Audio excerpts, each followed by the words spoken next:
నమస్తే. లా excellence Telugu current అఫైర్స్కి స్వాగతం. ముందుగా మన కొటేషన్ ఏంటో చూద్దామండి. మనం ఎప్పుడైతే మిస్టేక్ చేశామని రియలైజ్ అవుతామో ఇమ్మీడియట్ స్టెప్స్ తీసుకోవాలి దాన్ని కరెక్ట్ చేసుకునేందుకు. దాన్ని మనం అలా వదిలేసి డిలే చేసే కొద్దీ అది పెద్దది అవుతుందే తప్ప అదేమీ అక్కడితో ఆగిపోదు. సో మనం మిస్టేక్ చేశాము అంటే దాని కరెక్టివ్ స్టెప్స్ అనేవి తీసుకోవాలి. ఫర్ ఎగ్జాంపుల్ కొంతమంది చెప్తూ ఉంటారు, నేను లాస్ట్ 15 days చదవలేదు, వదిలేశానండి, మళ్ళీ ఇప్పుడు అని. సో ఇమ్మీడియట్గా తీసుకోండి. ఆ లాస్ట్ 15 daysకి సంబంధించి ఏదైతే పెండింగ్ ఉంటుందో దాన్ని ఇప్పుడు కంప్లీట్ చేసుకునేలాగా ఎమర్జెన్సీ మెజర్స్ తీసుకోండి. కొంచెం ఎక్స్ట్రా చదవాలి అట్లా పెట్టుకోవడం. అంటే మనకు తెలిసినప్పుడు ఇది మనం ఇక్కడ ఇలా చేసి ఉండకూడదు అని ఇప్పుడు ఏం చేయాలి అన్న దాని గురించి ఆలోచించాలి. దాని గురించి బాధపడడం బదులు ఇప్పుడు ఏం చేయాలి అన్న దాని మీద ఫోకస్ చేయాలి. సరే, ఇక్కడ ఒక చిన్న విషయం చెప్తాను. మీరు గమనించుంటే లాస్ట్ 2 weeksలో మన వీడియో టెంప్లెట్ ఒకటి చేంజ్ చేశాను. కలర్ కొద్దిగా ఇంతకుముందు వైట్ కలర్లో ఉండింది. లాస్ట్ 2.5 years నుంచి ఒకే కలర్ మనం ఫాలో అవుతూ వచ్చాం. Last 2 weeks మార్చాం. అది మార్చడానికి రీజన్ ఏంటి అంటే ఐ ప్రొటెక్షన్ బాగుంటుంది, కొద్దిగా డార్క్ కలర్ స్లైడ్స్ ఉంటే అన్నారు. అందుకని నేను చేంజ్ చేశాను అనమాట. బట్ చాలామంది ఇది మాకు అంతగా బెటర్గా అనిపించట్లేదు అన్నారు. యాక్చువల్గా నాకు రాసేదానికి కొద్దిగా ఇబ్బందిగా ఉంది, ఆ కలర్ మీద రాసేదానికి కొద్దిగా ఇబ్బందిగా అనిపించింది. బట్ మీకు అందరూ బాగుంటుందేమో అన్న ఉద్దేశంతో దాన్ని చేంజ్ చేయడం జరిగింది. మళ్ళీ ఇవాళ నార్మల్ ముందున్నలాగా ప్లేస్ చేస్తున్నాను. ఇప్పుడు మనకు కంపారిజన్ అర్థమవుతుంది కదా. ఇవాళ చూద్దాం నార్మల్ దాంట్లో ఇది ఎలా ఉంది, మొన్న డార్క్ షేడ్లో ఉన్నది ఎలా ఉంది చూసి ఏది మనకు బెటర్గా ఉంటే అది చూద్దాం. సో మీరు కమెంట్స్లో చెప్పండి అది బాగుంది. మీరు ఈ 2 weeks చూసుంటారు కదా, కొంచెం ఇంపాక్ట్ ఎలా ఉంది అని మీరు చెప్తే దాన్ని బట్టి మనం ముందుకెళ్దాం. సరే, ముందు క్వశ్చన్స్ చూసి ఆ తర్వాత ఆర్టికల్స్లోకి వెళ్దాం.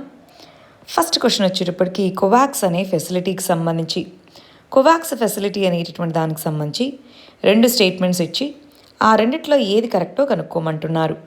ఫస్ట్ది దీన్ని గావి అంటున్నారు, గ్లోబల్ అలయన్స్ ఫర్ వ్యాక్సినేషన్. అది plus CEPI, coalition for epidemic innovations, WHO. ఈ 3 కలిసి కోవాక్స్ అనే ఫెసిలిటీని తీసుకొని వచ్చాయి అంటున్నారు. కరెక్టేనా? ఎస్. కోవాక్స్ అనేటటువంటివి ప్రపంచంలో ఉన్న ప్రతి ఒక్కరికి కూడా వ్యాక్సిన్ ఫెసిలిటీస్ అందించడం కోసం అంటున్నారు. కరెక్టేనా? ఎస్. 2 కరెక్టే కాబట్టి ఆన్సర్ సి 1, 2. సెకండ్ క్వశ్చన్ చూడండి. రీసెంట్గా ఐటీ రూల్స్ అనేవి వచ్చాయి కదా, వాటిలో ఏది ఇన్కరెక్టో చెప్పండి అంటున్నారు. డ్యూ డెలిజెన్స్ అంటే గవర్నమెంట్ చెప్పినట్టుగా అవి రిమూవ్ చేయకపోవడం, డెలిజెన్స్ పాటించకపోతే సేఫ్ హార్బర్ ప్రొవిజన్ అప్లై అవుతుంది అంటున్నారు. వాళ్ళు డ్యూ డెలిజెన్స్ పాటించకపోతే సేఫ్ హార్బర్ ప్రొవిజన్ అప్లై అవుతుందా? అప్లై అవ్వదు. అంటే ఇది రివర్స్లో ఇచ్చాం స్టేట్మెంట్, అంటే తప్పు. అయినా సరే మిగిలినవన్నీ చూసి ఆన్సర్ పెడదాం.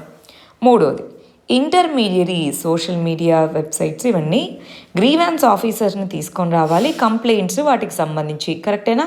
ఎస్. గ్రీవెన్స్ ఆఫీసర్ ఖచ్చితంగా 24 hours లోపు రిజాల్వ్ చేసుకోగలగాలి.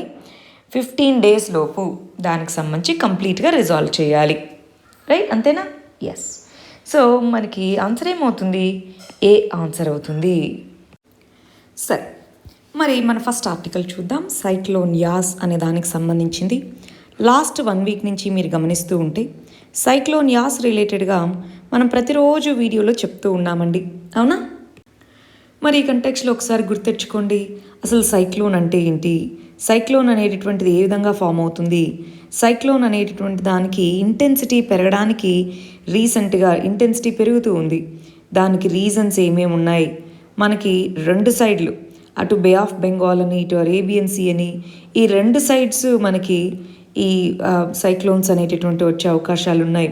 మరి బే ఆఫ్ బెంగాల్లోనే ఎందుకు ఎక్కువ, దీనివల్ల ఏ విధమైనటువంటి ఇంపాక్ట్స్ ఉంటాయి, సైక్లోన్ వస్తే ఏ విధంగా కమ్యూనిటీస్ మీద వీటి మీద ఇంపాక్ట్స్ అనేటటువంటివి ఉంటాయి, దీనికి మరి ఏం చేయాలి అంటే వే ఫార్వర్డ్ ఏంటి, వే ఫార్వర్డ్లో NDMA అనేటటువంటిది ఉంటుంది, అది pre disaster post disaster measures చేపడుతుంది.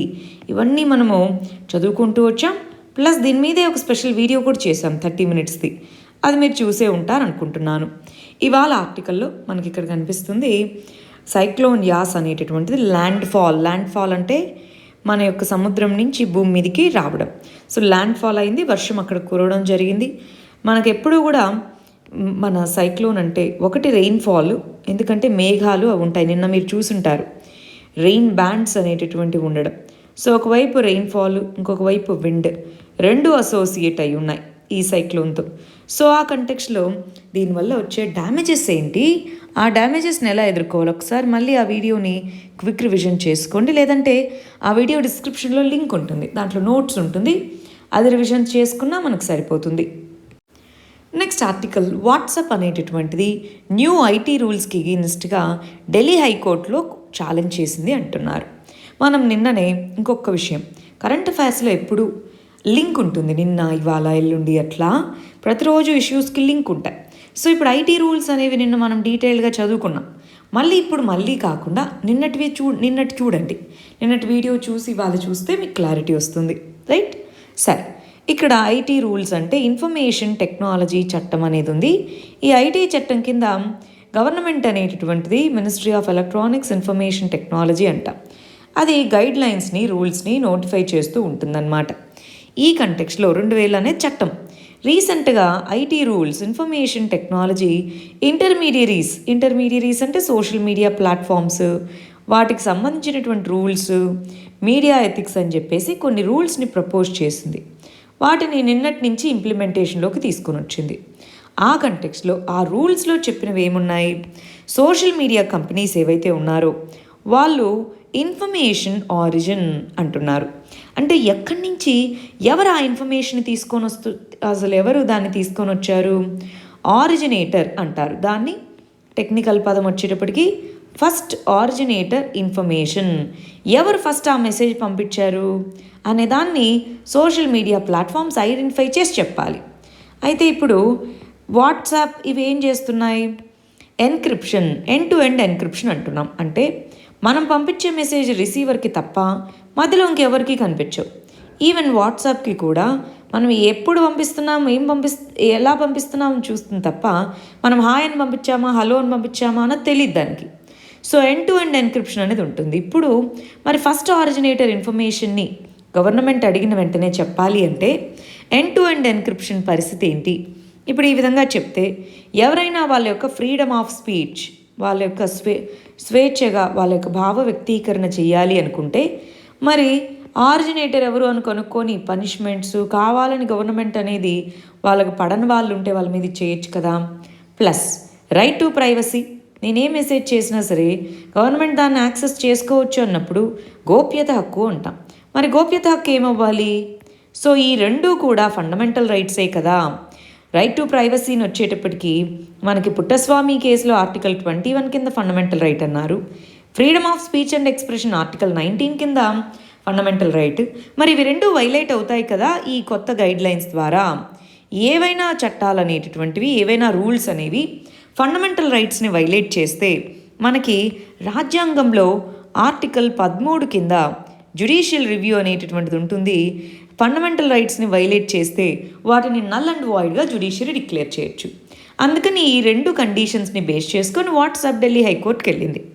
అయితే గవర్నమెంట్ కూడా కౌంటర్ ఫైల్ చేసి ఫండమెంటల్ రైట్స్ అనేటటువంటివి అబ్సల్యూట్ రైట్స్ కాదు, ఈ రెండింటినీ మేము ప్రొటెక్ట్ చేస్తాం, కానీ దానికి రీజనబుల్ రెస్ట్రిక్షన్స్ అనేటటువంటి ఉంటాయి. ఇవి రెండు ఎంత ఇంపార్టెంటో మరి మేము లా అండ్ ఆర్డర్ ఎలా మెయింటైన్ చేయాలి, ఇష్టం వచ్చినట్టు వీటిలో కమ్యూనల్ వైలెన్స్కి ఎలా పడితే అలాగ దీంట్లో ఇన్ఫర్మేషన్ షేర్ చేస్తుంటే ఎలాగా? అంటే మా దేశం యొక్క సెక్యూరిటీని మేము ఎలా కాపాడుకోవాలి, లా అండ్ ఆర్డర్ని ఎలా కాపాడుకోవాలి? మరి ఇవి ఎక్సెప్షన్స్ అవ్వవా security, law and order? So fundamental rights అనేవి ఎస్ ఉన్నాయి, మేము వాటికి రెస్పెక్ట్ ఇస్తాం, కానీ దాని మీద రీజనబుల్ రెస్ట్రిక్షన్స్ కూడా ఉంటాయి కదా. పుట్టస్వామి కేసులోనే రీజనబుల్ రెస్ట్రిక్షన్స్ ఉంటాయని ఆ జడ్జిమెంట్లోనే చెప్పారు. ఆర్టికల్ 19(1)(2)లో రీజనబుల్ రెస్ట్రిక్షన్స్ మెన్షన్ చేశారు అని గవర్నమెంట్ యొక్క వాదన అన్నమాట. మరి ఈ కంటెక్స్లో ఫైనల్గా ఏం చెప్తుందో చూద్దాం. ఇదే కాకుండా ఒక సోషల్ మీడియా కంపెనీసే కాకుండా వివిధ రకాల న్యూస్ ఏజెన్సీస్ అవన్నీ గవర్నమెంట్ అనేటటువంటిది ఎక్సెసివ్గా మా యొక్క విషయాల్లో ఇన్వాల్వ్ అవుతుంది అని చెప్పి వాళ్ళు కూడా ఆల్రెడీ వివిధ కోర్ట్స్లో కంప్లైంట్స్ అనేవి ఫైల్ చేస్తున్నారు. మరి అది ఎంతవరకు ఏం చేస్తుంది ఏంటి అన్నది మనం చూద్దాం. అటు గవర్నమెంట్ సైడ్ నుంచి వాదనలు, వీళ్ళ వాదనలు వినిపిస్తారు. ఏం చెప్తుందో మనం చూడాలి. మనం నిన్న ఈ ఇన్ఫర్మేషన్ టెక్నాలజీకి సంబంధించిన రూల్స్లో ఏవైనా చదువుకుంది గుర్తెచ్చుకోండి.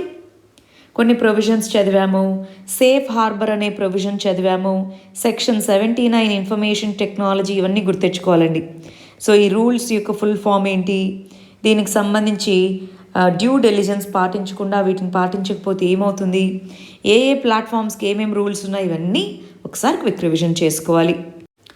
నెక్స్ట్ ఆర్టికల్ ఎకానమీకి సంబంధించి మనకి జీడిపి గ్రోత్ అనేటటువంటిది వివిధ రకాల ఆర్గనైజేషన్స్ అనేటటువంటి ప్రొజెక్షన్స్ ఇస్తూ ఉంటాయి. ప్రొజెక్షన్స్ అంటే ఇంతవరకు ఉండొచ్చు అని. బట్ ఓవరాల్గా ఇండియాలో ఫైనల్గా జీడిపి క్యాలిక్యులేషన్ చేసేది NSO, నేషనల్ స్టాటిస్టిక్స్ ఆఫీస్ అని పిలుస్తాం.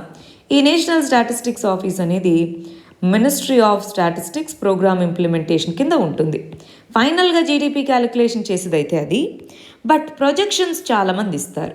అంటే వరల్డ్ బ్యాంక్, IMF, ఇలా ఎన్నో రకాల ఇంటర్నేషనల్ ఏజెన్సీస్తో పాటు మన ఇండియాలో కూడా RBI, ఇవన్నీ ఇంత ఉండొచ్చు అని ప్రొజెక్షన్స్ ఇస్తాయి.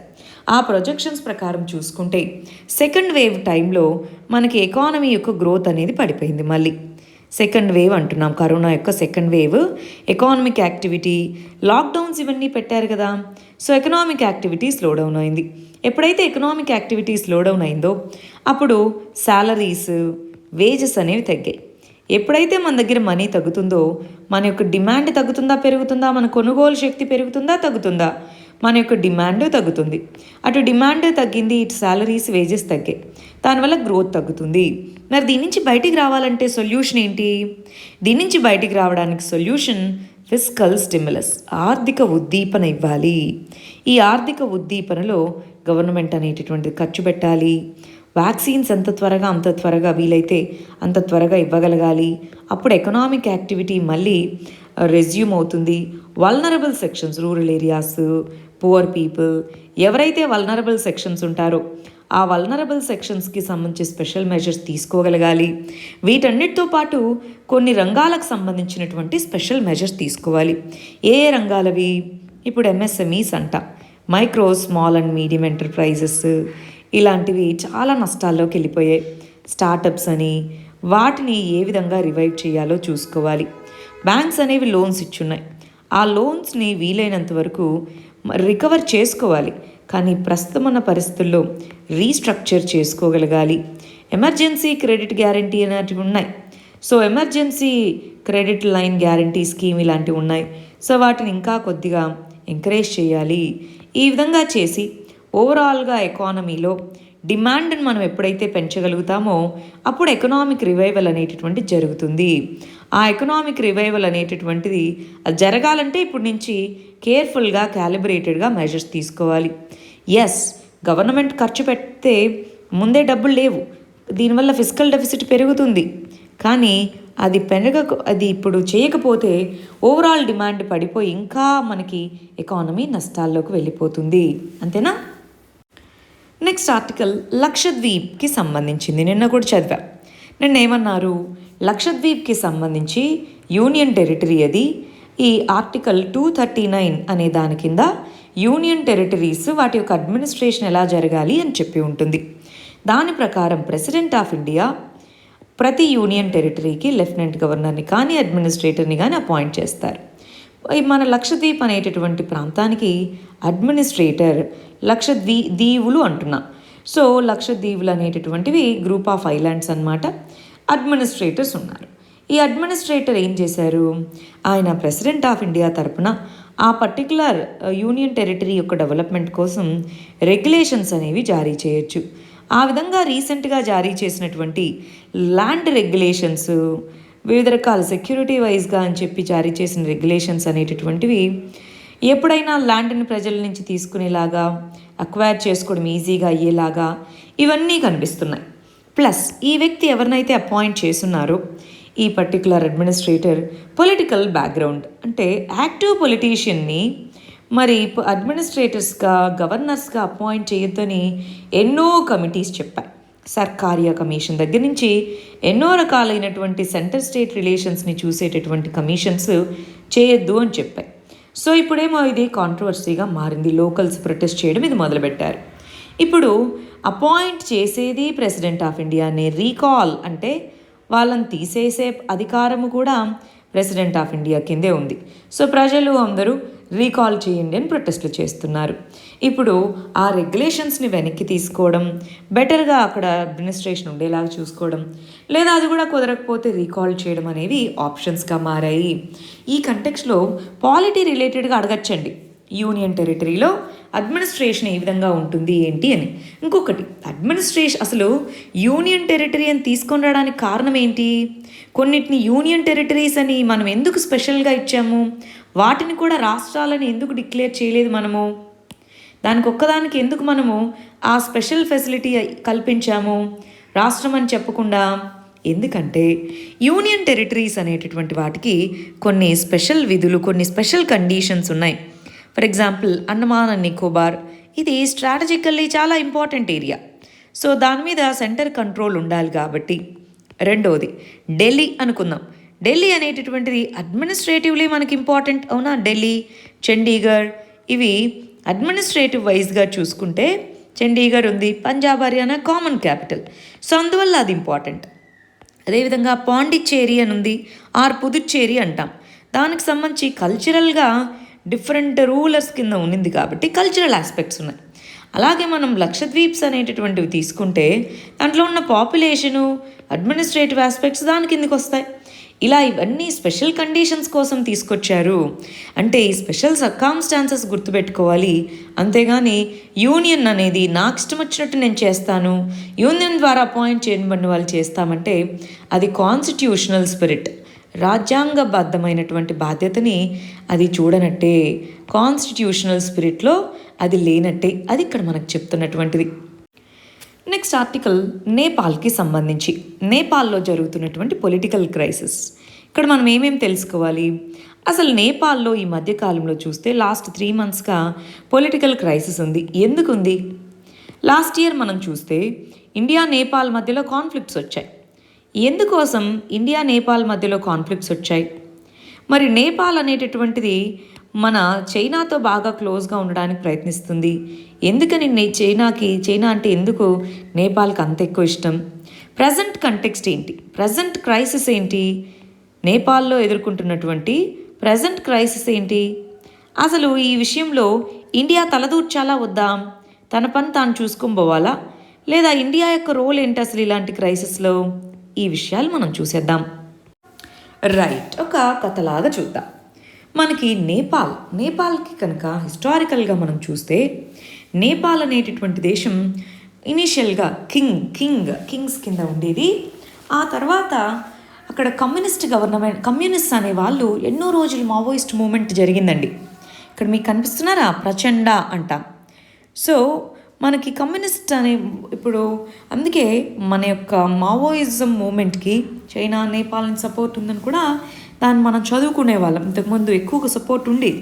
అయితే నేపాల్లో ఆ తిరుగుబాటు, కమ్యూనిస్ట్ తిరుగుబాటు అదంతా వాళ్ళు ఒక పొలిటికల్ పార్టీగా ఫామ్ అయ్యి రాజ్యాంగం కిందే మేము రాజ్యాంగబద్ధంగానే రెవల్యూషన్ నడిపిస్తామన్నట్టుగా చెప్పారు.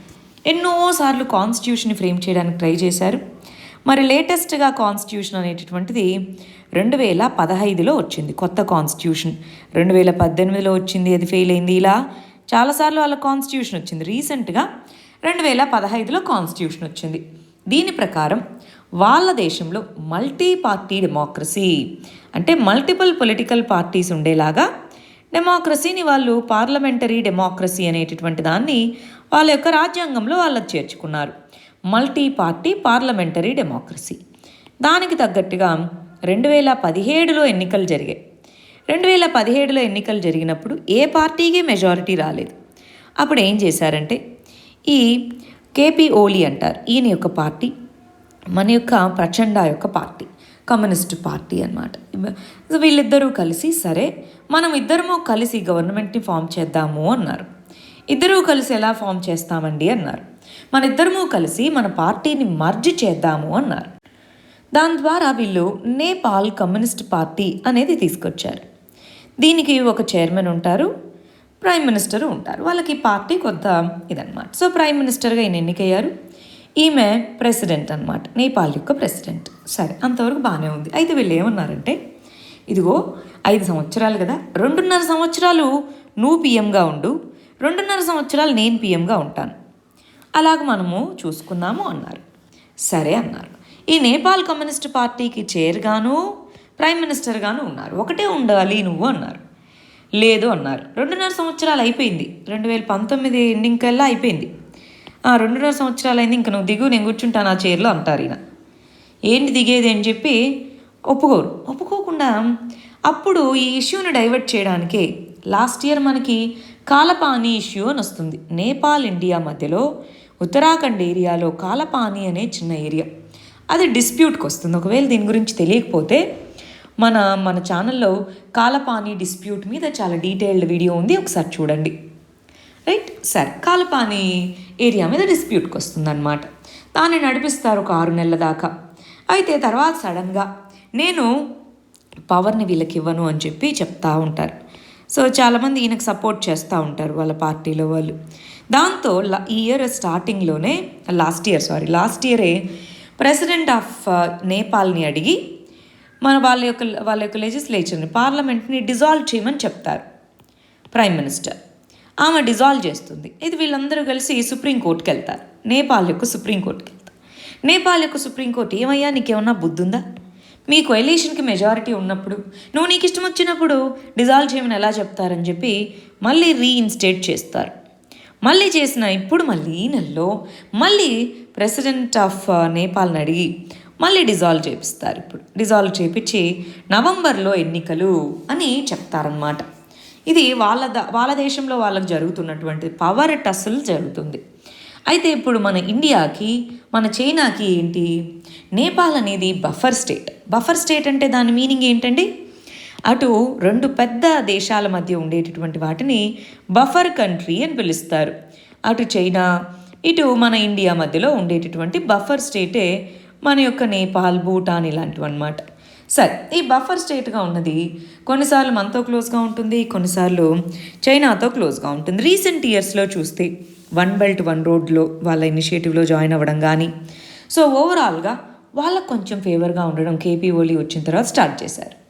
లాస్ట్ ఇయర్ ఈ కాలపానీ డిస్ప్యూట్ రావడంతో పాటు వీళ్ళు ఏం చేశారు తెలుసా, వాళ్ళ మ్యాప్ని మార్చుతూ, వాళ్ళ మ్యాప్లో మార్పులు తీసుకొని వస్తూ రాజ్యాంగ సవరణ చట్టం తీసుకొచ్చారు.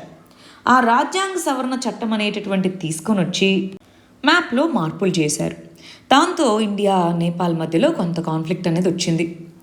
అక్కడి నుంచి వాళ్ళకి బాగా పొలిటికల్ టర్మాయిల్ మొదలైంది. సో ఈ కంటెక్స్లో ఇప్పుడు మనం ఏం చేయాలి, మరి ఇంటర్ఫియర్ అవ్వాలా, మనకి ఎందుకులే అని వదిలేసేయాలా, ఇండియా అనేటటువంటిది న్యూట్రల్గా ఉండడం అంటే అక్కడ ఎంత క్రైసిస్ జరుగుతూ ఉన్నా చూస్తూ ఉండడం కాదు. సో ఆ కంటెక్స్లో అక్కడ ఏం చేయాలి అన్నది చూసుకుంటూ ఉండాలి. రైట్. ఆ విధంగా ఇండియా ఇన్వాల్వ్ అవ్వాలి. నెక్స్ట్ ఆర్టికల్ ఎకానమీకి సంబంధించింది. GST, goods and services tax అంటున్నాం. గూడ్స్ అండ్ సర్వీసెస్ ట్యాక్స్ అనేటటువంటిది తీసుకొని వచ్చినటువంటి టైంలో మన ఐడియా ఏంటి, మనం 101వ రాజ్యాంగ సవరణ చట్టం ప్రకారం తీసుకొచ్చాం, అవునా కాదా? దీన్ని ఇంప్లిమెంట్ చేయడం కోసం వివిధ చట్టాలని తీసుకొని వచ్చాం. దీని కింద ఏమన్నారు, సెంటర్ అనేటటువంటిది తన యొక్క సర్వీసెస్ మీద ఎక్స్క్లూజివ్ ట్యాక్స్ తనకు ఉండేది. సెంటర్కి గూడ్స్ మీద సేల్స్ ట్యాక్స్ మీద ఎక్స్క్లూజివ్ పవర్ ఉండేది. ఇద్దరూ కలిసి కోఆపరేటివ్ ఫెడరలిజం అని చెప్పుకొని మనం ఏం చేసాం, ఈ జిఎస్టీని ఇంప్లిమెంట్ చేయడం మొదలుపెట్టాం. జిఎస్టీని ఇంప్లిమెంట్ చేయడం మొదలుపెట్టాక 2 రకాలైనటువంటి ప్రాబ్లమ్స్ వచ్చాయి. ఒకటి ఫెడరల్ స్ట్రక్చర్లోనే ప్రాబ్లమ్స్ రావడము, రెండోది సెంటర్ స్టేట్స్ మధ్యలో వివాదాలనే తలెత్తడం జరిగాయి. అసలు ఏమేమి ఉన్నాయి చూద్దాం. అసలు దీంట్లో మనం ఎదుర్కొంటున్న సమస్యలు ఏంటి, ఏమేమి సమస్యలు ఎదుర్కొన్నాం. జిఎస్టీ అనేటటువంటి దాన్ని గుడ్ అండ్ సింపుల్ ట్యాక్స్ అని చెప్పారు. దాన్ని ఇంట్రడ్యూస్ చేసేటప్పుడు గుడ్ అండ్ సింపుల్ ట్యాక్స్, ఇది చాలా ట్యాక్సేషన్ వ్యవస్థలో, ఇండైరెక్ట్ ట్యాక్సేషన్లో చాలా సమూలమైన మార్పులు తెస్తుంది అన్నారు. కానీ ఇంప్లిమెంటేషన్కి వచ్చేటప్పటికి ఏవే విధమైన ప్రాబ్లమ్స్ ఎదుర్కోవడం మొదలుపెట్టాము. ఇప్పటికీ మల్టిపుల్ ట్యాక్స్ స్లాబ్స్, కొన్నిటి మీదేమో 0%, కొన్నిటి మీదేమో 8%, ఇలాగా మల్టిపుల్ స్లాబ్స్ అనేటటువంటివి జిఎస్టీ మీద మనము తీసుకొని వచ్చాము. ప్లస్ ట్యాక్స్ ఫైల్ చేయాలంటే కాంప్లెక్స్ ఫైలింగ్, ట్యాక్స్ ఫైలింగ్ అనేటటువంటిది కాంప్లెక్స్ అయిపోయింది. సో అదొక ప్రాబ్లం అయిపోయింది. ప్లస్ దీనికి సంబంధించి కంపెన్సేషన్ అంటున్నాం. ఈ కంపెన్సేషన్ చెల్లించాలి. ఆ కంపెన్సేషన్ అనేటటువంటిది టైమ్లీ రావట్లేదు. రెవెన్యూ అనేటటువంటిది స్టేట్స్కి పడిపోయింది. ఈవెన్ ఈ కోవిడ్ రాకముందు కూడా ఈ ప్రాబ్లమ్స్ అన్నీ ఉన్నాయి. సో అదే ఫెడరలిజం వైపుగా చూస్తే సెంటర్ స్టేట్స్ మధ్యలో వచ్చినటువంటి ఇష్యూస్, ఫెడరల్ ఇష్యూ విధంగా కనుక మనం దీన్ని చూస్తే ఇప్పుడు ఉన్నటువంటి టైంలో కరోనా క్రైసిస్లో స్టేట్స్ యొక్క ట్యాక్స్ అథారిటీ అనేది పోయింది. ఇప్పుడు ఓన్లీ జిఎస్టీ కౌన్సిల్ ద్వారానే ఇద్దరు కలిసి నిర్ణయం తీసుకోగలదు. సో స్టేట్స్ యొక్క ట్యాక్స్కి వాళ్ళకు ఉన్నటువంటి ఫ్లెక్సిబిలిటీస్, కరోనా టైంలో వాళ్ళు సేల్స్ ట్యాక్స్ పెంచుకొని ఉండేవాళ్ళేమో. సో ఆ ఫ్లెక్సిబిలిటీ అనేటటువంటిది పడిపోవడము, ప్లస్ అసలు జిఎస్టీ కౌన్సిల్ అనేటటువంటిది రెగ్యులర్గా మీట్ అవ్వాలి.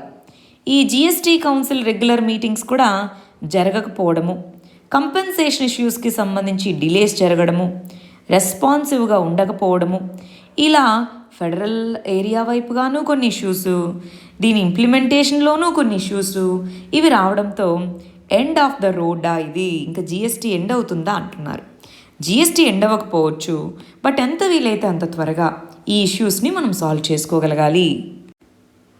నెక్స్ట్ ఆర్టికల్ ఎకానమీకి సంబంధించింది. రూరల్ ఏరియాస్లో ఎకనామిక్ డిస్ట్రెస్ ఎక్కువగా ఉంది అంటున్నారు. ఎందుకని గమనిద్దాం. రూరల్ ఏరియాస్లో జనరల్గా పాపులేషన్ ఎక్కువ. 70% పాపులేషన్ ఇండియాలో రూరల్ ఏరియాస్లో నివసిస్తున్నారు. రెండవది, రూరల్ ఏరియాస్లో హెల్త్ ఇన్ఫ్రాస్ట్రక్చర్, దానికి ఉండేటటువంటి యాక్సెస్ అనేటటువంటి తక్కువ. అవునా? మరి దీనికి ఎకనామిక్ డిస్ట్రెస్కి ఏం సంబంధం చూద్దాం. హెల్త్ ఇన్ఫ్రాస్ట్రక్చర్ అనేటటువంటి తక్కువగా ఉంది. మూడోది, రివర్స్ మైగ్రేషన్, అర్బన్ ఏరియాస్ నుంచి రూరల్ ఏరియాస్కి వెళ్తున్నారు. మామూలుగా రూరల్ నుంచి అర్బన్కి వచ్చారు, ఇప్పుడు రివర్స్ మైగ్రేషన్ అనేటటువంటిది పెరిగింది మళ్ళీ సెకండ్ వేవ్ ఈ టైంలో. నాలుగోది వచ్చేటప్పటికి ఇన్ఫెక్షన్ రేట్ అనేటటువంటిది రూరల్ ఏరియాస్లో బాగా పెరుగుతూ ఉంది. అవునా? ఈ మంత్లో మనం చూసినట్టయితే మేలో ఇన్ఫెక్షన్ రేట్ ఎక్కువగా ఉంది. సో ఒకవైపు అనేటటువంటిది డిస్ట్రెస్, రెండోది ఎకనామిక్ లాస్, ఇవంతా ఒకవైపు ఉంటే వీటి వల్ల మనకి రూరల్ ఏరియాస్లో డిమాండ్ తగ్గింది. రూరల్ అంటే ఎప్పుడైనా మనీ ఉంటేనే కదా డిమాండ్ తగ్గింది, ఎకనామిక్ డిస్ట్రెస్లో ఉన్నారు. మరి ఏం చేద్దాము? ఈ రివర్స్ మైగ్రేషన్ వీటన్నిటి వల్ల చాలా ప్రాబ్లమ్స్ ఉన్నాయి. ఏం చేద్దాం? 2 మెజర్స్. ఒకటి, మినిమం బేసిక్ ఫెసిలిటీస్ ఉండాలి కాబట్టి నేషనల్ ఫుడ్ సెక్యూరిటీ యాక్ట్, దీని కింద పీడిఎస్ అనేటటువంటిది ఏదైతే ఇస్తున్నారో దాన్ని స్ట్రెంగ్తెన్ చేయాలి. ఈవెన్ సెమీ అర్బన్ ఈ ఏరియాస్లో ఉండే వాళ్ళందరికీ కూడా పీడిఎస్ ద్వారా రేషన్ లేకుండా నెసెసిటీ నీడ్ ఉన్న వాళ్ళకి అందించాలి. రెండోది, ఆల్రెడీ ఎంజీఎన్ఆర్ఈజీఎస్ అనేటటువంటిది Mahatma Gandhi national rural employment guarantee scheme implement చేస్తున్నాం. Number of days work provide చేయడం దీని కింద పెంచాలి. అప్పుడు కొంతైనా సరే లాస్ ఆఫ్ ఎంప్లాయ్మెంట్ దీన్ని ఫిల్ చేయగలుగుతాం. ఆ విధంగా రూరల్ ఏరియాస్లో డిమాండ్ పెరిగితేనే ఎకనామిక్ రివైవల్కి అది దారితీస్తుంది. నెక్స్ట్ ఆర్టికల్ ఆర్ట్ అండ్ కల్చర్కి సంబంధించింది. గవర్నమెంట్ అనేటటువంటిది ఓవరాల్గా మినిస్ట్రీ ఆఫ్ కల్చర్కి ఇస్తున్న బడ్జెట్ కానీ, దాని కింద ఇంప్లిమెంట్ చేస్తామన్న ప్రోగ్రామ్స్ కానీ వాటిని సరిగా ఫోకస్ చేయట్లేదు. మనకి national mission on cultural mapping అంటున్నారు. ఈ కల్చరల్ మ్యాపింగ్ అనేటటువంటి దాని కింద వివిధ రకాలైనటువంటి ఆర్టిస్ట్, సోర్సెస్, ఇన్స్టిట్యూషన్స్ అన్నిటినీ మ్యాప్ చేస్తాము, ఇండియాలో ఉండే డేటాబేస్ తయారు చేస్తామన్నారు. ఇక్కడ మ్యాపింగ్ అంటే ఏంటి? డేటాబేస్ అనేటటువంటి తయారు చేస్తూ ఉన్నారు. ఏ ప్రోగ్రామ్ కింద? National mission on cultural mapping అనే దాని కింద. కానీ ఈ ఇయర్ బడ్జెట్లో కనుక మనం చూసుంటుంటే, దాని ఇంప్లిమెంటేషన్ కనుక మనం చూసుంటుంటే, ఈ మినిస్ట్రీ ఆఫ్ కల్చర్కి వచ్చేటటువంటి బడ్జెట్ అనేది చాలా తగ్గిపోయింది. లాస్ట్ 5 ఇయర్స్లో, ఒక్క ఇయరే కాదు, లాస్ట్ 5 ఇయర్స్లో దీనికి వచ్చే బడ్జెట్ తగ్గిపోవడం జరిగింది. మరి కల్చరల్ మ్యాపింగ్ అనేటటువంటిది ఇంపార్టెంట్. ఇంటాంజిబుల్ హెరిటేజ్ కానీ కల్చర్ కానీ ఇండియాలో మనం దాన్ని ప్రొటెక్ట్ చేసుకోవాల్సినటువంటి నీడ్ అండ్ నెసెసిటీ ఉంది. సో ఇటువంటి కంటెక్స్లో ఇది ఇంపార్టెంట్. డేటాబేస్ అనేటటువంటిది అందరికీ రీసెర్చ్ చేయాలన్నా, ఎవరికైనా ఇనీషియల్ పాయింట్గా ప్రొటెక్ట్ చేయాలన్నా మనకు తెలియాలి కదా, అందుకని అది ఇంపార్టెంట్.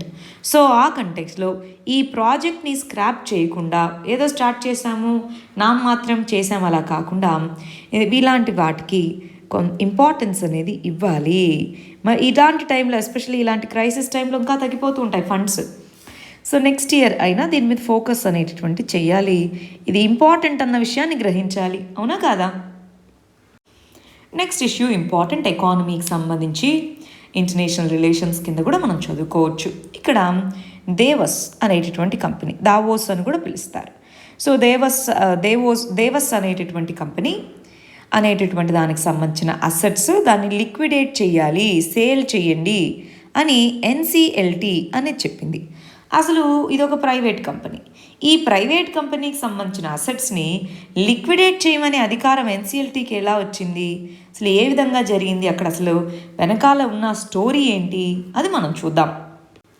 ఫస్ట్ దేవస్ అనేటటువంటిది ఒక ఎంఎన్సి, ఒక మల్టీనేషనల్ కంపెనీ. అదొక మల్టీమీడియా కంపెనీ. మల్టీమీడియా అంటే వీడియోస్ వీటన్నిటికీ సంబంధించినటువంటిది అనమాట. వివిధ ఐటీ సర్వీసెస్ ప్రొవైడ్ చేస్తుంది. సరే, ఇది ఏమందంటే 2004లో ఈ కంపెనీ ఇన్కార్పొరేట్ అయింది. 2004 స్టార్టింగ్ ఆ టైంకి వచ్చేటప్పటికి యాంథ్రిక్స్ అనేటటువంటి కంపెనీ మనకి డిపార్ట్మెంట్ ఆఫ్ స్పేస్ అనే దాని కింద రీసెర్చ్ వింగ్ మన ఇస్రో అనేటటువంటిది డిపార్ట్మెంట్ ఆఫ్ స్పేస్ కింద ఉండే రీసెర్చ్ ఇన్స్టిట్యూషన్.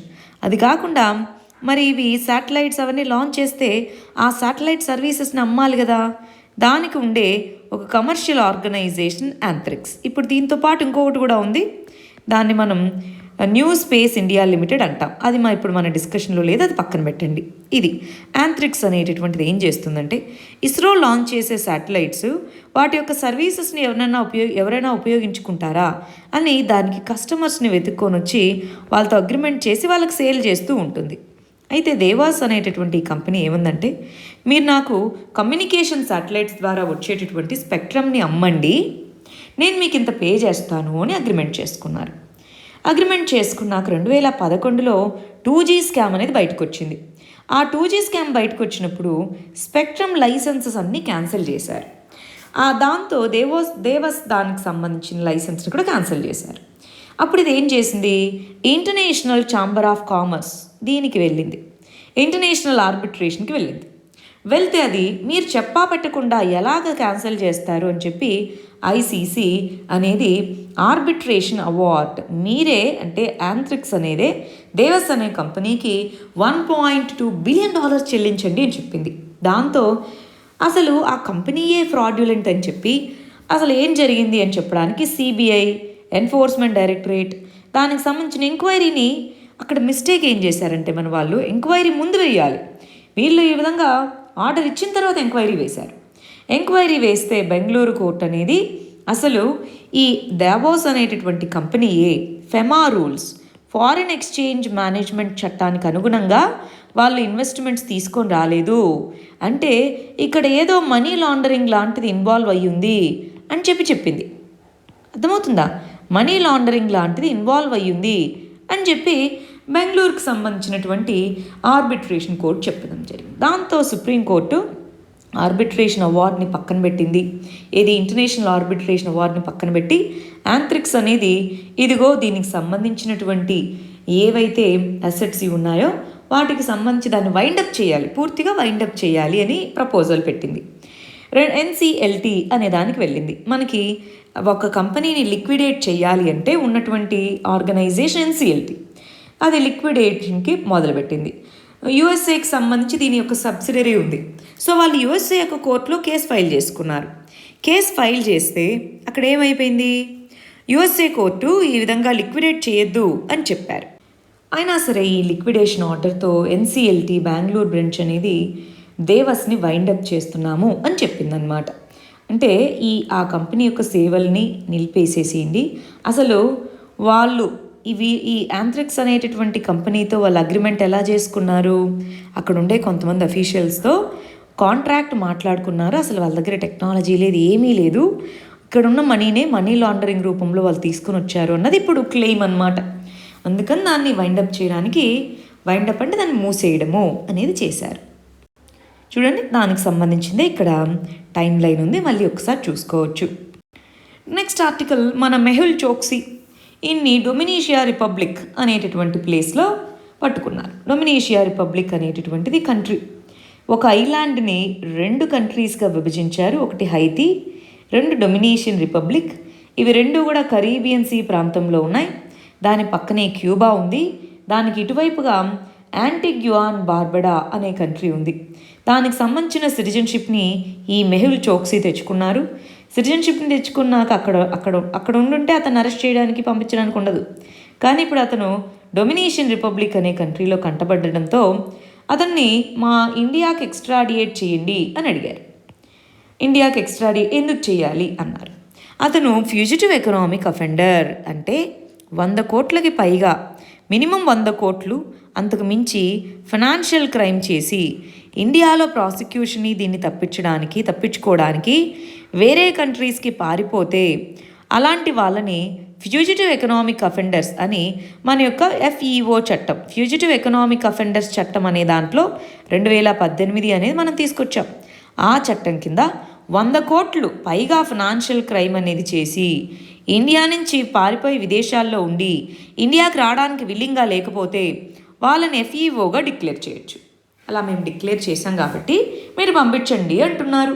ఒకసారి మీరు గమనించాలి, యాంటిగ్యువా అండ్ బార్బడా అనేది దాని యొక్క క్యాపిటల్ సెయింట్ జాన్స్, కరీబియన్ సీలో ఉన్న ఐలాండ్, అది డొమినిషన్ రిపబ్లిక్, ఇవన్నీ ఐలాండ్సే అన్నమాట. సో అక్కడి నుంచి మాకు తీసుకెళ్ళండి అంటున్నారు. అసలు మరి వాళ్ళకి ఎలా తెలిసింది మన దేశం నుంచి పారిపోయి వెళ్ళాడని? మనకి ఇంటర్పోల్ అని ఉంటుంది. ఇంటర్పోల్ అంటే ఇంటర్నేషనల్ పోలీస్ అని చెప్పేసి. ఇంటర్పోల్ అనేటటువంటిది ఎల్లో నోటీస్ని జారీ చేసింది. అంటే ఈ వ్యక్తి మిస్సింగ్, మాకు కావాలి, ఈ వ్యక్తి మీరు కనుక చూస్తే మాకు అప్పగించండి అని వివిధ దేశాలకు నోటీస్ పంపిస్తారు. అలా ఇంటర్పోల్ నోటీస్ అనేటటువంటిది ఇవ్వడం జరిగింది. దాంతో అతన్ని అరెస్ట్ చేసి తీసుకొని రావాలని 13,500 కోట్లు, 13,500 కోట్లండి స్కామ్. అది PNBకి సంబంధించిన ఫ్రాడ్ చేశారు వీళ్ళు. ఎవరు? ఓన్లీ మెహుల్ చోక్సీ అనే కాదు, వీళ్ళ యొక్క మేనల్లుడు, వీళ్ళ కల్లుడు ఉన్నాడు. ఎవరు? నీరవ్ మోదీ వీళ్ళిద్దరూ కలిసి పంజాబ్ నేషనల్ బ్యాంక్ని మోసం చేశారు. అక్కడున్న ఒక అఫీషియల్ హెల్ప్ తీసుకొని దాన్ని మోసం చేసి ఇన్ని వేల కోట్లు కొట్టేశారనమాట. సో ఇప్పుడు దాని యొక్క సిచ్యువేషన్ ఏంటో చూద్దాం. చూడండి, 2018లో నీరవ్ మోదీ వెళ్ళిపోతారు. రైట్, 2018లో అతను లండన్లో ఉన్నారు. ఇతన్ని వెనక్కి రప్పించేందుకు లండన్ కోర్టు అనుమతి ఇచ్చింది. మెహుల్ చోక్సీ ఏమో యాంటిగ్యువా అండ్ బార్బడాకి వెళ్ళారు. అక్కడ సిటిజన్షిప్ ఇచ్చారు కాబట్టి మనము అతన్ని రప్పించలేకపోయాము వాళ్ళ యొక్క రూల్స్ ప్రకారం. అలా అప్పటి నుంచి వాళ్ళు అక్కడ ఉన్నారు. మనీ లాండరింగ్ కేసులో వాళ్ళు మనం అడుగుతున్నాం. ఫ్యూజిటివ్ ఎకనామిక్ అఫెండర్ కింద ఇదిగో లాస్ట్ 2 monthsలోగా UK నుంచి ఇతను రావాలి అని డెడ్లైన్ చెప్పారు.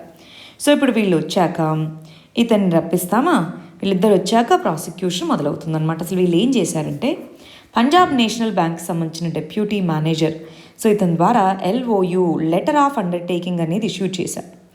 లెటర్ ఆఫ్ అండర్టేకింగ్ అనేది ఇష్యూ చేసి వాళ్ళు ఇక్కడి నుంచి ఇంత కొనుక్కుంటున్నారు, మీరు వాళ్ళ యొక్క ఫారిన్ అకౌంట్లోకి ఇంత మనీ వేయండి అని. సో అలా LOUs అనేటటువంటి వాటి నుంచి సుమారుగా $1.77 బిలియన్ మనీని వాళ్ళ ఫారిన్ అకౌంట్స్లో వేయించుకున్నారు. వీళ్ళిద్దరూ కూడా నీరవ్ మోదీ అకౌంట్కి, ఇటు మెహుల్ చోక్సీ అకౌంట్, ఇద్దరిలోనూ పడ్డాయి, ఇద్దరు అకౌంట్స్కి. అలాగ వీళ్ళు ఇక్కడ ఉన్న వాళ్ళ యొక్క ఆఫీసర్స్ యొక్క హెల్ప్తోనే మేనేజ్ చేశారు. ఇది ఫ్రాడ్. PNB, పంజాబ్ నేషనల్ బ్యాంక్కి సంబంధించి ఫ్రాడ్ కాబట్టి 100 కోట్ల కంటే ఎక్కువ ఉంది కాబట్టి ఫ్యూజిటివ్ ఎకనామిక్ అఫెండర్స్గా వీళ్ళిద్దరిని డిక్లేర్ చేశారు. అసలు ఆ FEO చట్టం కింద మొట్టమొదటిగా ఫ్యూజిటివ్ ఎకనామిక్ అఫెండర్గా డిక్లేర్ చేసింది మన విజయ్ మాల్యాని. ఆ తర్వాత వీళ్ళనమాట.